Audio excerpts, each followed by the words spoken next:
Masih terkait dengan izin edar PIRT, PKRT, dan juga Badan POM. Tapi di video kali ini saya akan memberikan informasi yang jarang sekali disampaikan oleh orang lain atau oleh para pengusaha kepada Anda. Ya, apa saja itu? Simak terus di video ini bersama saya, Novan Wei.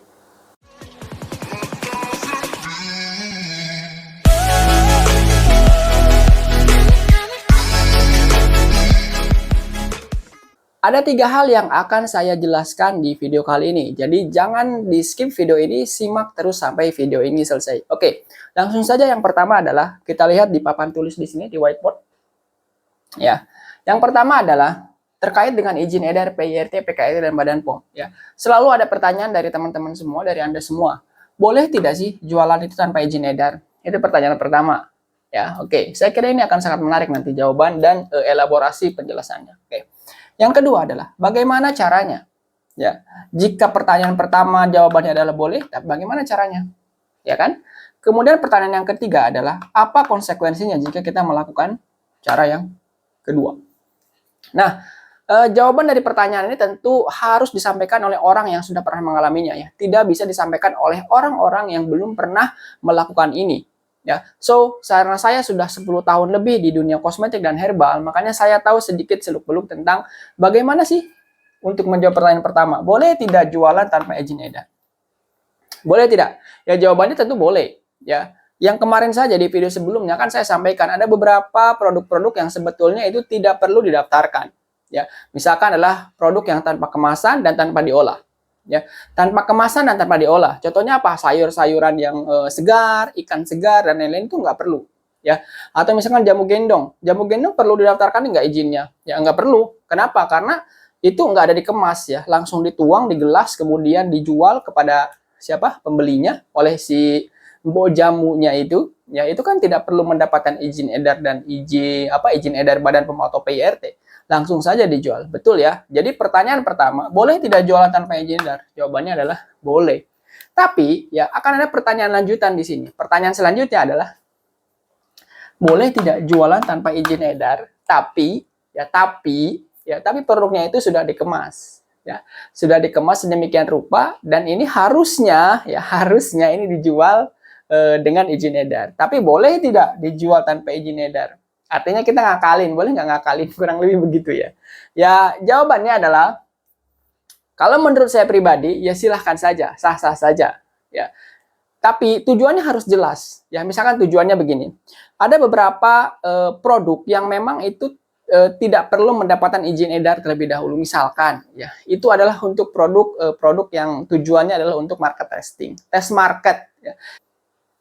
Kita ingin mendapatkan feedback ya dari calon konsumen kita terkait produk yang kita jual ya, sehingga kalau misalkan kita mendaftarkan izin edarnya terlebih dahulu tentu akan lama, kapan ya kan keluarnya kapan, dan belum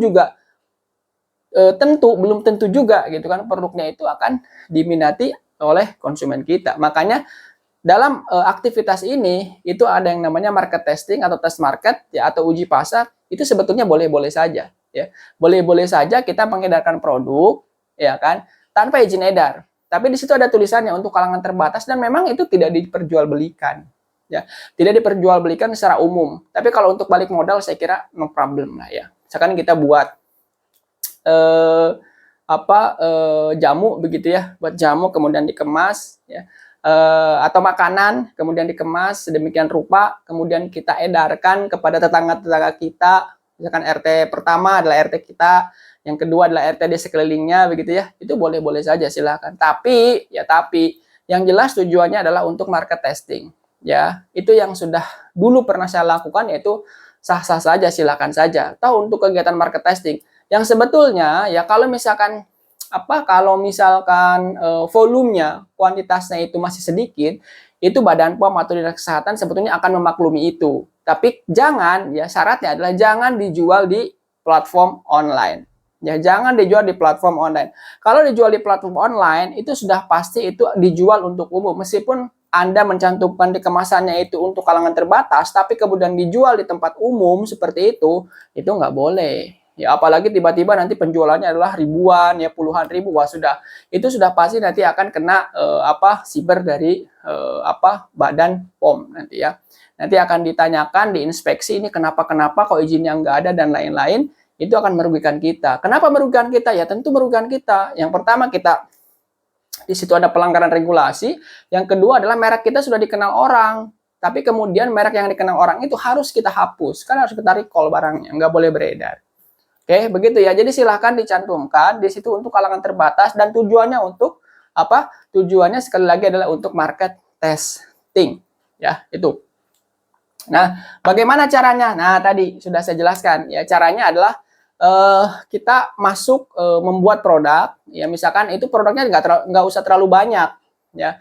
Nggak usah terlalu banyak, misalkan 50, 100 masih oke menurut saya ya. 50, 100 masih oke. Kemudian itu dikemas ya, kemudian di situ ada mereknya juga, tapi izin edarnya belum ada, ya tidak dicantumkan. Ya silahkan saja. Tapi ditulis di situ untuk kalangan terbatas. Ya, ditulis untuk kalangan terbatas. Itu jawaban untuk nomor 2. Tapi apa konsekuensinya? Ya, ada konsekuensi enggak? Tentu karena ini adalah pilihan, maka dalam setiap pilihan itu selalu ada konsekuensi, ya. Yang ketiga ya, tadi yang pertama sudah saya jawab, yang kedua juga sudah, ini yang ketiga ya. Apa konsekuensinya kalau misalkan kita menjual tanpa izin edar ya? Sebelum saya jawab, maka di sini teman-teman harus paham dulu kenapa sih kita itu harus daftar izin edar ya. Kenapa kita harus mendaftarkan izin edar produk? Jawabannya adalah karena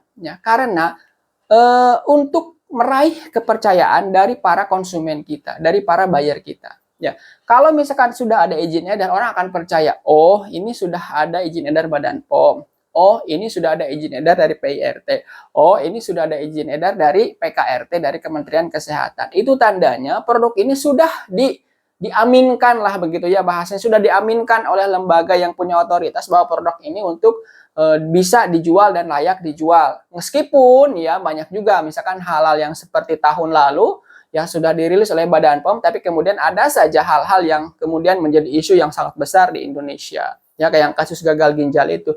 Tapi setidaknya ya ketika Anda sudah punya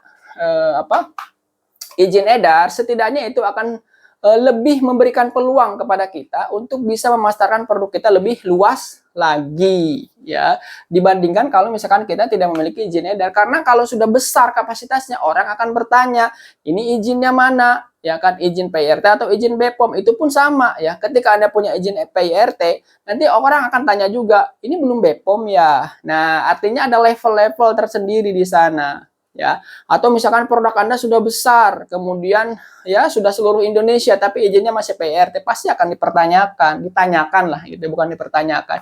Ini kok izinnya masih PIRT, kalau sudah besar begini kenapa nggak BPOM saja? Nah itu. Jadi konsekuensinya adalah setelah tadi teman-teman mengetahui bahwa fungsi dari izin edar itu apa, maka konsekuensinya adalah kalau misalkan kita tidak memiliki izin edar, maka kita tidak bisa memasarkan produk itu secara bebas, secara luas. Ya itu konsekuensinya. Jadi memang ya tujuannya adalah izin edar ini supaya mempermudah kita juga ya, supaya produknya terstandar. Ya terstandar itu apa? Dari satu produksi ke produksi yang lain itu produknya serupa, nggak beda-beda. Bayangkan ya kalau tidak terstandar, ya tidak ada SOP-nya. Karena izin edar ini menyangkut dengan SOP-nya seperti apa nanti, kemudian tata letak mesin-mesin produksinya seperti apa. Nah itu akan masuk ke nanti bagiannya itu adalah produk yang terstandar. Kalau produknya terstandar, bayangkan ya teman-teman punya makanan ya, kemudian ada daftar izin PIRT misalkan ya. Misalkan tanpa izin, tidak ada izinnya. Hari ini rasanya manis, kemudian besok lagi produksi, beda orang kok rasanya kurang manis atau malah jadi asin.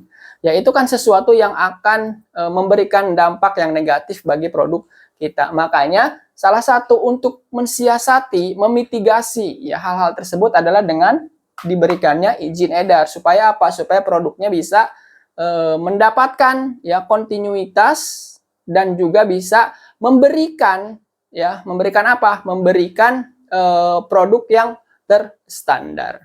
Ya itu. Jadi 3 pertanyaan ini sudah dijawab dan ini jarang sekali disampaikan oleh orang-orang yang bukan praktisi. Ya. Di sini saya sampaikan, semoga teman-teman bisa paham. Ya, jadi kesimpulannya dari pertanyaan ini udah paham ya. Oke, kalau sudah paham, silahkan untuk bantu saya, support saya di channel saya ini dengan subscribe ya. Kemudian dengan berkomentar, kasih like di video-video saya juga, ditonton jangan lupa ya. Dan juga di-share. Terima kasih, sampai ketemu lagi di video saya berikutnya. Assalamualaikum.